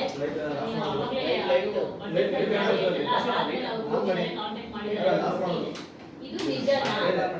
ಆತರ ಆಗಿದ್ರೆ ಅವರಿಗೆ ನೀವು ಏನ್ ಹೇಳೋದಕ್ಕೆ ಬಯಸ್ತೀರಾ? ಮತ್ತೆ ಯಾಕೆ ಅವ್ರ ಹೆಸರುಗಳನ್ನ ಆಚೆ ತರ್ತಿಲ್ಲ? ಮತ್ತೆ ಅವ್ರಿಗೆ ಆಗೋ ಒಂದಷ್ಟು ಅಂದ್ರೆ ಸಿನಿಮಾ ಮಾಡಿದ್ರೆ ಅವ್ರು ಹೇಳ್ತಾರೆ, ಅವ್ರು ಹೋಗ್ತಾರೆ. ಈಗ ನೀವು ಕೇಳಿದ್ರು ಸರಿ, ನಮ್ಮ ಗಮನಕ್ಕೆ ಆ ತರ ಯಾವುದೇ ವಿಚಾರಗಳು ನಮ್ಮ ಗಮನಕ್ಕೆ ಬಂದಿಲ್ಲ. ಮಾನ್ಯ ಮುಖ್ಯಮಂತ್ರಿಗಳಿಗೆ ಒಬ್ಬರ ಹಿತಾಸಕ್ತಿ ಕಾಪಾಡೋ ಜವಾಬ್ದಾರಿ ಅವ್ರಿಗಿಲ್ಲ. ಇಡೀ ಕರ್ನಾಟಕದ ಕನ್ನಡಿಗರ ಕನ್ನಡ ಚಿತ್ರೋದ್ಯಮವನ್ನ ಹಿತವನ್ನ ಕಾಪಾಡುವಂತ ಜವಾಬ್ದಾರಿ ಮುಖ್ಯಮಂತ್ರಿಗಳಿಗೆ ಇರೋದ್ರಿಂದಲೇ ಇದನ್ನ ಜಾರಿ ಮಾಡಬೇಕು. ಇದನ್ನು ಜಾರಿ ಮಾಡುವಂತ ಆ ಕಾರಣಕ್ಕೆ ಒಂದೇ ನಿಮಿಷ. ಈಗ ನಮ್ಮ ಅಧ್ಯಕ್ಷರಾಗಲೇ ಏನಿದ್ರೆ ಗವರ್ಮೆಂಟು ಇದು ದುಡ್ಡಿನ ವಿಷಯ ಅಲ್ಲ, ನಮ್ಮ ಕರ್ನಾಟಕದ ಜನತೆ ವಿಷಯ. ಕರ್ನಾಟಕದ ಜನತೆ ಹೆಚ್ಚಿನ ಜನ ಏನು ಕೇಳ್ಕೊಳ್ತಾರೆ, ನಾವು ಎಲ್ಲ ಜನರ ಸಿನಿಮಾ ನೋಡ್ಬೇಕು ಅನ್ನೋದು ಎಲ್ಲ ಉದ್ದೇಶ ಇದೆ. ನೀವು ಹೇಳ್ತಿರೋ ರೇಟ್ಗಳೆಲ್ಲ ಇಟ್ಬಿಟ್ಟು ನಮ್ಮ ಜನ ಬರೋಕ್ಕಾಗ್ತಿಲ್ಲ, ಜನ ಬರ್ತಾ ಇಲ್ಲ ಅಂದ್ರೆ ಎಲ್ಲಿ ಬರ್ತಾರೆ? ಒಂದು ಫ್ಯಾಮಿಲಿ ಹೋಗ್ಬೇಕು 15 ಸಾವಿರ ರೂಪಾಯಿ ಒಂದು ಸಿನಿಮಾ ನೋಡಕ್ ಬೇಕಾಗುತ್ತೆ. ಇದೇ ಕಮ್ಮಿ ಆದಾಗ ತಿಂಗಳಲ್ಲಿ ಒಂದು ಸಿನಿಮಾ ನೋಡೋರು 2 ಸಿನಿಮಾ ನೋಡ್ಬೋದು, 3 ಸಿನಿಮಾ ನೋಡ್ಬೋದು. ಅದು ಅವ್ರದ್ದು ನಮ್ಮ ಮುಖ್ಯಮಂತ್ರಿಗಳದ್ದು ಮೊದಲು ಮಾತಿದೆ. ನಮ್ಮ ಎದುರುಗಡೆ ಹೇಳಿದ್ರು ಅವತ್ತು, ಏನು ಬಜೆಟ್ ಮೀಟಿಂಗ್ ನಡೀತಾ ಇತ್ತಲ್ಲ, ಆ ಮುಖ್ಯ ಕಾರ್ಯದರ್ಶಿಗಳು ಎಲ್ಲರೂ ಕೂತಿದ್ದು ಅವ್ರು ಹೇಳಿದ್ರು, ಸರ್ ಕನ್ನಡ ಹಾಕ್ಬೇಕಾದ್ರೆ ಕಮ್ಮಿ ಮಾಡಿ, ಅದೆಲ್ಲ ಹಾಕಿ ನೀವು ಯಾಕೆ ಕಮ್ಮಿ ಮಾಡ್ಕೊಡ್ತೀರಿ, ನಿಮ್ಗೆ ಏನು ಲಾಭ ಇದೆ ಅಂದರು. ಅವರು ನಮ್ಮ ಜನ ಸಿನಿಮಾ ನೋಡ್ಬೇಕು. ಏನು ಇವತ್ತಿನ ಪ್ಯಾನ್ ಇಂಡಿಯಾ ಅಂತ ಬಂದಿದ್ದು ಒಂದಿನ ಬಂದು ಪ್ಯಾಕೆಟ್ ಖಾಲಿ ಮಾಡ್ಕೊಂಡು ಹೋಗ್ಬಿಟ್ರೆ ನೆಕ್ಸ್ಟ್ ಸಿನಿಮಾಗೆ ಬರ್ತಾ ಇಲ್ಲ ಅಂತಂದ್ರೆ ನಮ್ಮ ಜನತೆ ಎಲ್ಲ ಸಿನಿಮಾ ನೋಡ್ಬೇಕು ಅನ್ನೋದೇ ಅವರ ಉದ್ದೇಶವಾಗಿತ್ತು. ಅವ್ರು ಅಂದ್ರೆ ಅವಾಗ ನಮ್ಗೆ ನಥಿಂಗ್, ಇದು 100 ಕೋಟಿ 200 ಕೋಟಿ ನೀವು ಮಾಡ್ರಿ, ಅದೇ ರೇಟ್ ಎಲ್ಲ ಕಡೆ ಇರಲಿ. ಎಲ್ಲ ಸಿನಿಮಾ ಯಾವುದೇ ಸಿನಿಮಾ ಆಗ್ಬೋದು, ಯಾವುದೇ ಲ್ಯಾಂಗ್ವೇಜ್ ಆಗ್ಬೋದು, ಯಾವುದೇ ಥಿಯೇಟರ್ ಆಗ್ಬೋದು ಇರ್ತಿ. ಕೆಲವರು ನೀವೇನು ಹೇಳಿದ್ರೆ ದೊಡ್ಡ ಆರ್ಟಿಸ್ಟ್ಗಳು, ದೊಡ್ಡ ನಿರ್ಮಾಪಕರು ಏನು ಮಲ್ಟಿಪ್ಲೆಕ್ಸ್ ಅವರೆಲ್ಲ ಅಪೋಸ್ ಮಾಡ್ಬೋದು ಅಂತೇಳಿ ಅವ್ರಿಗೂ ಗೊತ್ತಾಗುತ್ತೆ ಮೇಡಮ್. ಅವ್ರಿಗೂ ನಾವು ಹೇಳೋದು ಕೆಲವ್ರಿಗೆ, ನೋಡಿ ಸರ್ ಇದು ಏನಾದ್ರು ಅನುಷ್ಠಾನಕ್ಕೆ ಬಂದ್ಬಿಟ್ರೆ ಜನ ಜಾಸ್ತಿ ಬರ್ತಾರೆ. ಇವತ್ತು 1000 ಜನ ನೋಡೋದು 10,000 ಜನ ನೋಡ್ತಾರೆ. ಎಲ್ಲಿ ಹೋಗುತ್ತೆ ದುಡ್ಡು? ಅಲ್ಲೇ ಮೇಡಮ್ ಎಕ್ಸಾಂಪಲ್ಗೆ ಕಾಂತಾರ ಯಾವ ಪ್ಯಾನ್ ಇಂಡಿಯಾ ಅಂತ ರಿಲೀಸ್ ಮಾಡಿಲ್ಲ ಮೇಡಮ್. ಅದು ನಮ್ಮ ಬೆಂಗಳೂರಲ್ಲಿ ಕಮ್ಮಿ ಥಿಯೇಟರ್ ರಿಲೀಸ್ ಮಾಡಿದ್ರು. ರೇಟು ಜಾಸ್ತಿ ಮಾಡಿರಲಿಲ್ಲ, ರೇಟು ಜಾಸ್ತಿ ಇಲ್ಲ, ಮಾಮೂಲು ರೇಟ್ ಇತ್ತು. ಹೋಗ್ತಾ ಥಿಯೇಟರ್ಗಳು ಬೆಳೀತಾ ಆ ರೇಂಜ್ಗೆ ಕಲೆಕ್ಷನ್ ಆಗಿದೆ. ಹಾಗಾದ್ರೆ 200 ರೂಪಾಯಿ ರೇಟ್ ಅಲ್ಲಿ ಅದು ಅಷ್ಟು ಕೋಟಿಗಳಲ್ಲಿ ಕಲೆಕ್ಷನ್ ಮಾಡಿಲ್ವಾ? ಬಜೆಟ್ ಅಲ್ಲಿ ಬಂದಿರುವಂತ ಬಜೆಟ್ ಅಲ್ಲೇ ಅನೌನ್ಸ್ ಆಗುತ್ತೆ, ಏಪ್ರಿಲ್ 1 ಇಂದ ಜಾರಿ ಆಗುತ್ತೆ ಅಂತ ಆಗಿತ್ತು. ಇಷ್ಟು ದಿವಸ ತಗೊಂಡಿದ್ದಾರೆ. ಈ 15 ದಿವಸದಲ್ಲಿ ಆಗುತ್ತಾ ಅದು ಕನ್ಫರ್ಮ್? ಖಂಡಿತ ಆಗುತ್ತೆ ಮೇಡಮ್. ಇದು ಈ ಸಲ ರೂಲ್ಸ್ ಪ್ರಕಾರ ಮಾಡ್ಕೊಂಡು ಬಂದಿದ್ದಾರೆ. ಲಾಸ್ಟ್ ಟೈಮ್ ಆಗ್ಲೇ ಹೇಳಿದ್ರು ಹೋಮ್ ಡಿಪಾರ್ಟ್ಮೆಂಟ್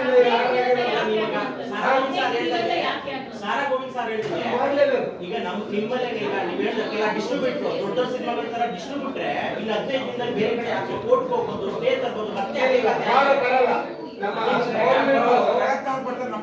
ನೋಡಿ ಸರ್, ಏನೇ ಮಾಡಿದ್ರು ಅದನ್ನ ನಾವು ಮೊದಲಾದಂಗೆ ಬಿಡಲ್ಲ. ಏನೇ ಆದ್ರೂ ಅದನ್ನ ನಾವು ಸರ್ಕಾರನೂ ಗೋವಿಂದಣ್ಣ, 15 ವರ್ಷ 2015 ಇದೇ ಹೇಳಿದ್ರು ಯಾವ್ದು ಕಾರಣಕ್ಕೆ ಅಂತ ಹೇಳಿ ಮಲ್ಟಿಪ್ಲೆಕ್ಸ್ ಹೋಗೋದು ಅಲ್ಲಿ ನಿಂತೋಯ್ತು. ಯಾಕೆಂದ್ರೆ 10 ಟೈಮ್ ಇದೆ ಮತ್ತೆ ಹೋಗ್ತೀವಿ. ನಾನು ಹೇಳ್ತೀನಿ ನೋಡಿ, ಒಂದು ಕಾರಣ ಯಾವ ಇಲಾಖೆಯಿಂದ ಆಗ್ಬೇಕಾಗಿತ್ತು ಆ ಇಲಾಖೆಯಿಂದ ಸರಿ ಆಗ್ಲಿಲ್ಲ, ಅದು ಅಲ್ಲಿ ಈಗ ತಪ್ಪಾಗಿ ಒಪ್ಪುಲಿ ಒಪ್ಪದೇ ಇದ್ರು ಜಾರಿ ಆಗುತ್ತೆ. ಖಂಡಿತ ಜಾರಿ ಆಗುತ್ತೆ ಸರ್, ಅದರಲ್ಲಿ ಅನುಮಾನನೇ ಬೇಡ. ಸರ್ ಇವಾಗ ಪ್ಯಾನ್ ಸರ್ ಇಂಡಿಯಾ ಈಗ ಮಲ್ಟಿಪ್ಲೆಕ್ಸ್ ಈಗ ಈ ಅಧಿಸೂಚನೆ ಮಾಡಿ 200 ರೂಪಾಯಿ ಮಾಡಿದಾರೆ ಅದನ್ನ ಮಲ್ಟಿಪ್ಲೆಕ್ಸ್ ನಲ್ಲಿ ಅವರು ಯಾವ ರೀತಿ ತಗೋಬೇಕು ಅಂತ ಸರ್ಕಾರದಿಂದ ಬಂದಾಗ ಅವರು ಏನ ಸೇಮ್ 200 ರೂಪಾಯಿ ಟಿಕೆಟೇ ಮಾಡಿದಾಗ ಜನರಿಗೆ ಎಷ್ಟು ಅನುಕೂಲ ಆಗುತ್ತೆ?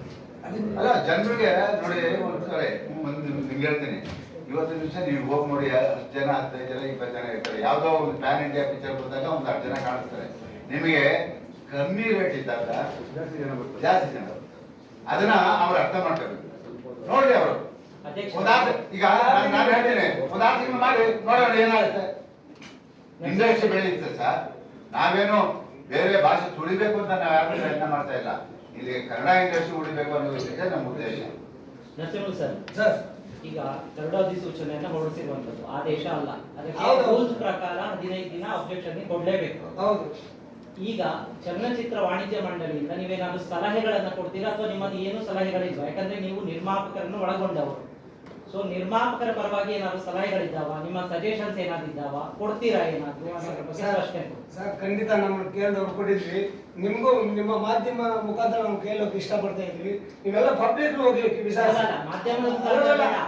ನೀವು ನಾವು ಸಲ್ಲಿಸಬೇಕಾದ- ಪಬ್ಲಿಕ್ ವಿಚಾರಿಸಿ ನೀವು ಅನುಕೂಲ ಆಗಿಲ್ಲ ಅನ್ನೋದು ಸರ್, ಸರ್, ಯಾರೇ ಮಾಡೋದು ಸರ್, ಯಾರೇ ಮಾಡ್ತೀವಿ ಅವ್ರಿಗೆ ಸಲಹೆ ಕೊಟ್ಟಾಗ ಸರ್, ಈಗ 15 ದಿನ objections ಸರ್, 15 ದಿನ ಕೊಟ್ಟಿದ್ದಾರೆ. ನಿಮ್ಗೆ ಏನಾದ್ರು ಸಲಹೆಗಳಿದ್ರೆ ಅಬ್ಜೆಕ್ಷನ್ಸ್ ಇದ್ರೆ ಸಲ್ಲಿಸಿ. ಸಲಹೆ ಈ 15 ದಿನದಲ್ಲಿ ಯಾವ್ದಾದ್ರು ಸಜೆಷನ್ಸ್ ಕೊಡ್ತೀರಾ? ಒಂದ್ ನಿಮಿಷ, ನಾವೆಲ್ಲ ಒಂದ್ ನಿಮಿಷ ಒಳ್ಳೇದಿದ್ರೆ ಅವ್ರು ಏನಾದ್ರು ಬಂದು ಕೇಳಿದ್ರೆ ಕೊಡೋಣ. ನಾವಿವತ್ತು ಇದನ್ನ ಮಾಡಿರೋದು ಎಲ್ಲರನ್ನು ಕೇಳೇ ಮಾಡಿರೋದ್ರಿಂದ ಯಾರು ಎಲ್ಲರೂ ಕೂಡ ಇವಾಗ ನಿಮಗೆ ದೂರವಾಣಿ ಮುಖಾಂತರ ಮಾಡಿ ಇಡೀ ಚಿತ್ರರಂಗಕ್ಕೆ ಒಂದು ಬೆಳವಣಿಗೆಗೆ ನೀವು ಸಹಕಾರಿಯಾಗಿ ನಿಂತಿದ್ದೀರಾ ಅಂತ ಹೇಳಿದರೆ, ಅದು ಮೀರಿ ಅವ್ರಿಗೆ ಏನಾದ್ರು ಸರಿಯಾದ ಸೂಚನೆಗಳು ಬೇಕು ಅಂದ್ರೆ ನಿಮ್ಮ ನಿರ್ಮಾಪಕರ ಸಂಘದಿಂದ ಏನಾದ್ರು ಸಲಹೆ ಕೊಡ್ತೀರಾ? ಯಾಕಂದ್ರೆ ನೀವು ಅದರಲ್ಲಿ ಇದ್ದೀರಿ. ನಿರ್ಮಾಪಕರ ಸಂಘ ಸೇರಿದ್ರೆ ವಾಣಿಜ್ಯ ಮಂಡಳಿ. ನಿರ್ಮಾಪಕರಿಗೆ ಒಪ್ಪಿಗೆ ಇದೆ, ಎಲ್ಲಾ ನಿರ್ಮಾಪಕರಿಗೆ ಒಪ್ಪಿಗೆ ಇದೆಯಾ? ಸರ್, 100ಕ್ಕೆ ಒಂದು ನಿಮಿಷ ಯಾರೋ ಬಿಸ್ನೆಸ್ ಮಾಡುವಂತವ್ರು ಇನ್ನೊಬ್ರು ಏನೋ ಒಂದು ಇದ್ ಮಾಡ್ಬೋದು. ಅಷ್ಟು ಬಿಟ್ರೆ 100ಕ್ಕೆ 95% 99% ಈ ಜಾರಿ ಎಲ್ರಿಗೂ ಒಪ್ಪಿಗೆ ಇದೆ ಸರ್. ಅದರಲ್ಲಿ ಅನುಮಾನ ಬೇಡ ಸರ್, ಪ್ಲೀಸ್. ಜನರಿಗೆ ಅನುಕೂಲ ಆಗಿರೋದೇ ಮೇನ್ ಇಂಟೆನ್ಷನ್.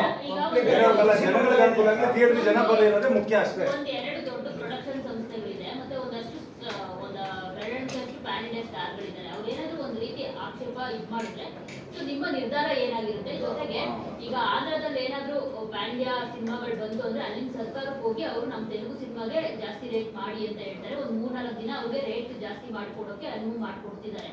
ಮತ್ತೆ ಮಿಡ್ ನೈಟ್ ಶೋಗಳು ಹಾಕೊಳಕ್ಕೆ ಆತರ ನೀವು ಏನಾದ್ರು ಬೆಂಬಲವಾಗಿ ನಿರ್ಮಾಪಕರ ಜೊತೆ ಬೆಂಬಲವಾಗಿ ನಿಲ್ತೀರಾ? ಅದರ್ವೈಸ್ ಅವ್ರ ಆಕ್ಷೇಪಕ್ಕೆ ಏನ್ ನಿರ್ಧಾರ ತಗೊಳ್ತೀರಾ? ನೋಡಿ, ನಮ್ಮ ಒಂದು ಅಂತ ಒಂದು ಚಿತ್ರ ಬಂದಾಗ ನಮಗೂ ಕೂಡ ಕಾಳಜಿ ಇದೆ. ಖಂಡಿತವಾಗಿ ಅವರ ಏನು ಒಂದು ಏನ್ ಮನವಿ ಮಾಡ್ತಾರೆ ಅದ್ರ ಮೇಲೆ ಡಿಪೆಂಡ್ ಆಗ್ತೀವಿ. ಯಾಕೆಂತ ಹೇಳಿದ್ರೆ ಬೇರೆ ರಾಜ್ಯದಲ್ಲಿ ಆ ತರ ಮಾಡ್ಕೊಟ್ಟಿದ್ರೆ ಅದನ್ನ ಅಳವಡಿಸ್ಕೊಳ್ಳಿ ನಮ್ಮ ಜೊತೆ ನಾವು ಹೇಳಿದ್ರೆ ತಪ್ಪಿಲ್ಲ. ಯಾಕಂದ್ರೆ ಅವ್ರು ನಮ್ಮ ಕನ್ನಡ ನಿರ್ಮಾಪಕ ಅವ್ರು ಉಳಿಬೇಕು. ಆ ಸಲಹೆಗಳನ್ನ ನೀವು ಈಗ ಕೊಡ್ಬೇಕಾಗಿರೋದು. ನೀವು ಏನು ಹೇಳಿ ಸಲಹೆಗಳನ್ನೇ ಈ 15 ದಿನದಲ್ಲಿ ನೀವು ಕೊಡ್ಬೇಕಾಗಿರೋದು. ಕನ್ನಡ ನಿರ್ಮಾಪಕರ ಬಗ್ಗೆ ಹೇಳಿದ್ರೆ ಪ್ಯಾನ್ ಇಂಡಿಯಾ ಅವ್ರಿಗೆ ಒಂದು ಜಾಸ್ತಿ ಮಾಡ್ಕೊಡ್ಬೇಕು ಅನ್ನೋ ಮನವಿಯನ್ನ ನೀವು ಸಲಹೆಗಳನ್ನು ಕೊಡ್ಬೇಕು. ಅದನ್ನೇ ನಾನು ಹೇಳ್ತೀನಿ ಸರ್. ಈಗ ಇಲ್ಲಿವರೆಗೂ ನಮ್ಗೆ ಯಾರು ಹೇಳಿಲ್ಲ ಸರ್. ಅವ್ರು ಬಂದು ನಮ್ಗೆ ಈ ಹೇಳಿದ್ರೆ ಸಲಹೆ ಕೊಡ್ತೀರಾ? ಖಂಡಿತ ಕೊಡ್ತಾರೆ ಸರ್. ಅದೇ ಸರ್, ಈ ಸಲಹೆ ಇದೆ ಅಂತ ಗೊತ್ತು ಅವರಿಗೂ. ಈಗ ಒಂದು ದೊಡ್ಡ ಸಂಸ್ಥೆ ಪ್ರೊಡಕ್ಷನ್ ಹೌಸ್ ಮತ್ತೆ ಒಬ್ಬ ದೊಡ್ಡ ಸ್ಟಾರ್ ನಟ ಹೋಗಿದಾರಲ್ಲ, CM ಹತ್ರ ಸಂಪರ್ಕ ಮಾಡಿದಾರಲ್ಲ, ಅವ್ರಿಗೆ ಗೊತ್ತು ತೆಲುಗಿನಲ್ಲಿ ಈ ತರ ಇದೆ, ತಮಿಳಲ್ಲೂ ಈ ತರ ಇದೆ. ಸಿನಿಮಾ ರಿಲೀಸ್ ಮಾಡಿದಾಗ ಹೋಗಿ ಸರ್ಕಾರಕ್ಕೆ ಅನುಮತಿ ಕೇಳ್ತಾರೆ. ಅವಾಗ ಒಂದಷ್ಟು ಒಂದು 2 days, 3 days ಗೆ ಕೊಡ್ತಾರೆ. 100 ರೂಪಾಯಿ ಎಕ್ಸ್ಟ್ರಾ ಮಾಡ್ಕೊಡಕ್ ಪರ್ಮಿಷನ್ ಕೊಡ್ತಾರೆ. 2 days 3 days ಅಂತ. ಅದು ಗೊತ್ತಿದ್ರು ಯಾಕೆ ಆ ತರ ಮಾಡ್ತಿದ್ದಾರೆ ಅಂತ. ಅಲ್ಲ ಈಗ ಇರಿ ಅವ್ರಿಗೆ ಯಾರೇ ಆಗಲಿ ಈಗ ಹಿಂಗೆ ಹೇಳಿದ್ರು ಕಮಲ ಹಾಸನ್ ಚಿತ್ರಗಳನ್ನ ನಾವು ಇಲ್ಲಿ ನಿಲ್ಲಿಸಿದಂಥ ಸಂದರ್ಭದಲ್ಲಿ ನನಗೆ ತೊಂದರೆ ಆಗುತ್ತೆ ಅಂತಾನು ಮಾತಾಡಿದ್ದಾರೆ. ಅದೆಲ್ಲ ಇರುತ್ತೆ, ನಡ್ಕೊಂಡು ಹೋಗುತ್ತೆ. ಏನೇ ಬಂದ್ರು ಕನ್ನಡ ಚಿತ್ರರಂಗಕ್ಕೆ ಅನ್ಯಾಯವಾಗಿದೆ ರೀತಿಯಲ್ಲಿ ನಾವು ಅವರಿಗೆ ಸಹಕಾರಿಯಾಗಿ. ಸರ್ ಇವಾಗ ಸರ್ ಇಲ್ಲೊಂದು ಕ್ವಶನ್ ಸರ್. ಈಗ ನೀವು ಜಾರಿ ಆಗ್ಲಿ ಅಂತ ಹೇಳ್ತೀರಾ, ಆಮೇಲೆ ಮಾತಾಡೋಣ ಅಂತ. ಹಂಗಾದ್ರೆ ಈ 15 ದಿವಸದಲ್ಲಿ ನಿಮ್ಮವರೇ ವಿರೋಧ ವ್ಯಕ್ತಪಡಿಸ್ತಿದ್ದಾರೆ, ಅದಕ್ಕೆ ನೀವು ಕಾನ್ಫಿಡೆಂಟ್ ಆಗಿ ಹೇಳ್ತೀವಾ ಹೇಗೆ? ಅಲ್ಲಲ್ಲ ನೋಡಮ್ಮ, ಇದು ಸರ್ಕಾರ ಏನ್ ಮಾಡ್ತದೆ, ನಾವು ಮಧ್ಯಪ್ರವೇಶ ಮಾಡಬೇಕು. ಅವ್ ಯಾರು ನಮ್ಗೆ ಈ ತರ ಆಗ್ಬೋದು, ನಮ್ಗೆ ಹಿಂಗಾಗ್ಬೋದು ಹಂಗಾಗ್ಬೋದು ಅಂತ ಅವರ ಒಂದು ಕಷ್ಟ ಹೇಳ್ಕೋಬಹುದು. ಆದ್ರೆ ಅದನ್ನ ಪರಿಹಾರ ಮಾಡೋದು ಸರ್ಕಾರ. ನಾವು ಅವಾಗ ನಮ್ಮನ್ನು ಕರೀತಾರೆ, ಕರೆದಾಗ ನಾವು ಕೂತ್ಕೊಂಡು ನಮ್ಗೆ ಈಗ ಒಂದೇ ತಿಳ್ಕೊಳ್ಳಿ, ಯಾರು ಏನ್ ಕೇಳಿದ್ರು ಅವು ಇಷ್ಟೇ ತಿಳ್ಕೊಳ್ಳಿ. ತಮಿಳ್ನಾಡಲ್ಲಿರುವಾಗ ಇಲ್ಲಿ ಯಾಕೆ ಇರಬಾರ್ದು? ಅದು ಒಂದೇ ನನ್ನ ಪ್ರಶ್ನೆ. ತಮಿಳ್ನಾಡು, ಆಂಧ್ರ ಎಲ್ಲ ಕಡೆ ಇದೆ. ಕೇರಳ ಇವನ್ ಯಾವುದೇ ಸ್ಟೇಟ್ ಅಲ್ಲಿ ಕೂಡ ಅದರಲ್ಲೂ ನಿಮ್ಗೆ ಮಹಾರಾಷ್ಟ್ರದಲ್ಲಿ ಕಟ್ಟುನಿಟ್ಟಾಗಿ ಪಾಲಿಸ್ತಾವ್ರೆ. ಅವ್ರು ಯಾವ ಕಾರಣದಲ್ಲೂ ನಿಮಗೆ ಒಂದೆರಡು ದಿನ ಕೇಳಿದ್ರಲ್ಲ ಫ್ರೆಂಡ್ಸು, ಅದನ್ನು ಕೊಡ್ತಾ ಇಲ್ಲ. ಆ ರೀತಿ ಪಾಲನೆ ಮಾಡ್ತಾವ್ರೆ. ಎಲ್ಲ ರಾಜ್ಯದಲ್ಲಿ ಇರುವಾಗ ಈ ರಾಜ್ಯದಲ್ಲಿ ಇದೆ ಅಂತ ಹೇಳ್ಬಿಟ್ಟು ಎಲ್ಲರೂ ತಿಳ್ಕೊಬೇಕಾದ್ರೆ ನಾವು ಅದನ್ನ ಅವರಲ್ಲಿ ಮನವಿ ಮಾಡ್ಕೊಡ್ತೀವಿ. ಇವಾಗ ನಾವು ಕರೆದಿರೋದು ಒಂದು ಸರ್ಕಾರಕ್ಕೆ ಒಂದು ಕೃತಜ್ಞತೆ ಹೇಳಿ, ಈ ಯಾರ್ಯಾರು ಏನೇನು ನೀವು ಕಷ್ಟ ಸುಖ ಏನಿದೆಯೋ ಬಂದು ನಮ್ಮ ಹತ್ರ ಹೇಳ್ಕೊಡಿ, ಅಥವಾ ಇನ್ನೊಂದು ಕಡೆ ಹೋಗೋದು ಮತ್ತೊಂದು ಹೇಳೋದು ಕೋರ್ಟ್ ಅದೆಲ್ಲ ಬೇಡಿ ಅಂತ ಅದನ್ನ ನಾವು ಮನವಿ ಮಾಡ್ತಾ ಇದ್ದೀವಿ. ನೋಡಿ, ಇವಾಗ ಯಾರಿಗೂ ಎಲ್ಲದಕ್ಕೂ ಇದೆ, ಮರಕ್ಕೆ ಮರ ಇದ್ದೇ ಇದೆ. ಅವ್ರು ಏನ್ ಮಾಡಿದ್ರು ಅದನ್ನ ಫೇಸ್ ಮಾಡೋ ಶಕ್ತಿ ನಮಗೂ ಇದೆ. ನಾವು ಥ್ಯಾಂಕ್ ಯು ಸರ್. ಇಲ್ಲೊಂದು ಕ್ವಶನ್. ಈಗ 200 ರೂಪಾಯಿ ಆಗಿದೆ, ಸಂತಸ ಜಾರಿಯಾಗಿ ಒಳ್ಳೇದು. ಇದ್ರ ಜೊತೆಗೆ ಕೆಲ ಮಲ್ಟಿಪ್ಲೆಕ್ಸ್ ಗಳಲ್ಲಿ ಈ ಪಾಪ್ಕಾರ್ನು, ವಾಟರ್ ಬಾಟ್ಲು, ಡ್ರಿಂಕ್ಸ್ಗಳಿಗೆಲ್ಲ ಗಗನಕ್ಕೇರಿದೆ ದುಬಾರಿ ಬೆಲೆ. ಮಿಡ್ಲ್ ಕ್ಲಾಸ್ ಫ್ಯಾಮಿಲಿ 200 ರೂಪಾಯಿ ಒಳಗೆ ಕೊಟ್ಟು ಹೋದ್ರೆ ಒಳಗಡೆ 2000 ಅದು ಕೊಡ್ಬೇಕಾಗುತ್ತೆ. ಅದ್ರ ಬಗ್ಗೆ ಮಾತಾಡೋದು ಸರ್. ನಾನು ಒಂದು ಮಾತು ಕೇಳಿ, ಇದು ಬಹಳ ವರ್ಷದಿಂದನೂ ನಾನು ಇದ್ದೇ ಇದೆ. ಈಗ ಮಲ್ಟಿಪ್ಲೆಕ್ಸ್ ನಲ್ಲಿ ಇವತ್ತು ಏನು ಅವರು ತಿಂಡಿ ಪದಾರ್ಥಗಳು ಏನೇನು ಸರ್, ಅದು ಅವರು ಗ್ರಾಹಕರ ಆಯ್ಕೆ. ನಮ್ಮನ್ನ ತಗೋಬಹುದು, ಬಿಟ್ಟು ಬಿಡಬಹುದು. ಆದ್ರೆ ಟಿಕೆಟ್ ಹೈಟ್ ಬಂದಾಗ ನಾವು ಅಷ್ಟು ಕೊಡಲೇಬೇಕಲ್ವಾ ಸರ್? ಸರ್ ಇನ್ನೊಂದು ವಿಷಯ ಸರ್. ಮಿಡ್ಲ್ ಕ್ಲಾಸ್ ಫ್ಯಾಮಿಲಿನೇ ಹೋಗೋದು. ಸರ್ ಒಂದು ವಿಷಯ. ಹೋದಾಗ 200 ರೂಪಾಯಿ ಇಲ್ಲ ಸರ್, ಏನೇ ಆಗ್ಲಿ ಸರ್, ಮಲ್ಟಿಪ್ಲೆಕ್ಸ್ ಅಲ್ಲೂ ಕೂಡ ಬರೆ ಆಗ್ಬಾರ್ದು ಸರ್ ಜನಕ್ಕೆ. ಅದ್ರ ಬಗ್ಗೆ ಏನಾದ್ರು ಆ ಸಲನು ಸರ್ ಇವಾಗ ಏನ್ ಗೊತ್ತಾ, ಥಿಯೇಟರ್ ಟಿಕೆಟ್ ಎಷ್ಟು ದರ ಜಾಸ್ತಿ ಆಗ್ತದೋ ಅದೇ ರೀತಿ ಈ ಉತ್ತರ ಕರ್ನಾಟಕ ಇಂಟೀರಿಯರ್ ಪ್ಲೇಸಿಗೆ ಹೋದರೆ 4 ತಾಸಲ್ಲಿ ಟೆಲಿಗ್ರಾಮು ಅದೇನೋ 2-3 ಆ್ಯಪಲ್ಲಿ ಸಿನಿಮಾಗಳು ಇದಾಗ್ತಾ ಇದೆ. ಸೊ ಅದಕ್ಕೆ ಇವಾಗ ನೀವು ಗೃಹ ಇಲಾಖೆಯಿಂದ ಕಟ್ಟುನಿಟ್ಟಾಗಿ ಅಥವಾ ಟೆಲಿಗ್ರಾಮ್ ಇದನ್ನೇ ಬ್ಯಾನ್ ಮಾಡ್ಬೋದಲ್ಲ, ಆ ಥರದ ಮಾತುಕತೆ ಆಗ್ತಾ ಇದೆ. ಅದು SIMC ಕಡೆಯಿಂದ